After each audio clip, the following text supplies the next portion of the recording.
Welcome back everyone. आप सभी कैसे हैं? आज के इस वीडियो में मैं आपसे ग्राउंड वाटर पॉल्यूशन अर्थात भूमिगत जल प्रदूषण के बारे में बात करूंगा।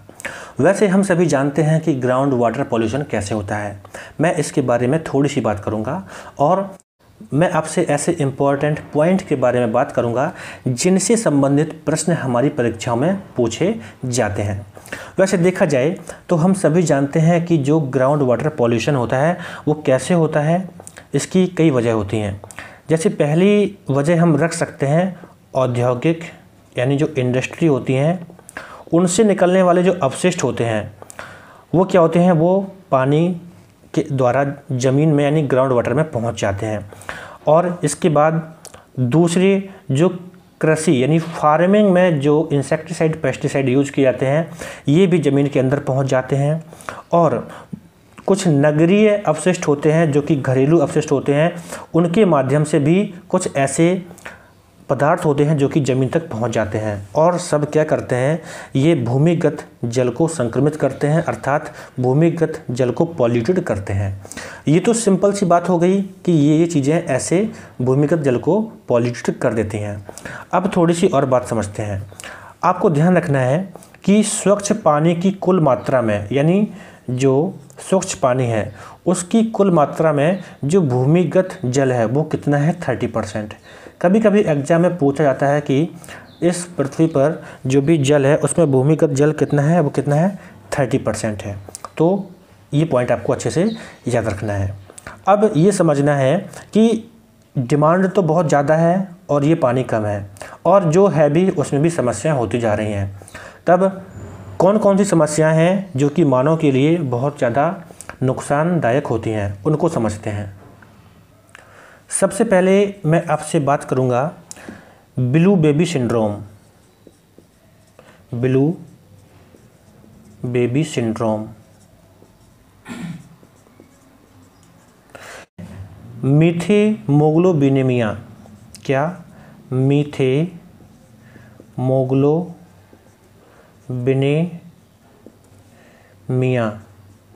इसको ये भी कहा जाता है, किसको? ब्लू बेबी सिंड्रोम को। अब देखो ये होता कैसे है, जब पेयजल में नाइट्रेट की अधिक मात्रा, किसकी?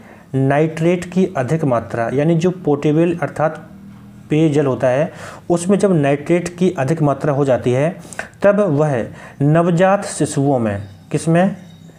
नवजात शिशुओं में हीमोग्लोबिन के साथ मिलकर, किसके साथ? हीमोग्लोबिन के साथ मिलकर क्या बनाते हैं? मीथोमोग्लोबिन बनाते हैं। ध्यान रखिए जो मैंने यहाँ पे शब्द लिखा था, मीथोमोग्लोबिन बनाते हैं। और इसकी वजह से क्या होता है कि ऑक्सीजन का जो संचरण होता है, परिवहन होता है, वो रुक जाता है। इसलिए कई बार शिशुओं की मृत्यु भी हो जाती है। तो ये पॉइंट अच्छे से याद रखना है बिकॉज इससे संबंधित प्रश्न कई बार पूछा जा चुका है। फिर से देखिए, नाइट्रेट की मात्रा जब जल में बढ़ जाती है उस समय नवजात शिशु अगर इसका सेवन करते हैं तो ये नाइट्रेट हीमोग्लोबिन के साथ मिलकर मीथोमोग्लोबिन बनाते हैं, जिसकी वजह से ऑक्सीजन का संचरण रुक जाता है और नवजात शिशुओं की मृत्यु हो जाती है और इसे ब्लू बेबी सिंड्रोम या फिर मीथेमोग्लोबिनिया कहा जाता है। आप इसे भी अच्छे से याद रखें। अब इसके बाद मैं दूसरे पॉइंट के बारे में बात करूँगा। इसमें है अगर पेयजल में फ्लोराइड की मात्रा बढ़ जाती है। क्या? अगर पेयजल में फ्लोराइड की मात्रा बढ़ जाती है तब क्या होता है? देखिए फ्लोराइड की मात्रा बढ़ जाने से क्या होता है,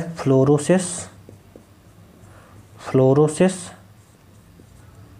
नामक रोग होता है। और इस रोग में क्या होता है, इस रोग में जो दांत होते हैं और जो हड्डियां होती हैं ये बहुत ही ज़्यादा कमज़ोर हो जाती हैं। तो आपको ध्यान रखना है कि फ्लोराइड की वजह से फ्लोरोसिस नामक रोग होता है और इसमें दांत और हड्डियां बहुत ही कमज़ोर हो जाती हैं, फ्रैगाइल हो जाती हैं। इसके बाद नेक्स्ट तीसरे पॉइंट के बारे में बात करूंगा कि अगर जल में आर्सेनिक की मात्रा बढ़ जाए। क्या? अगर जल में आर्सेनिक की मात्रा बढ़ जाए तब क्या होता है?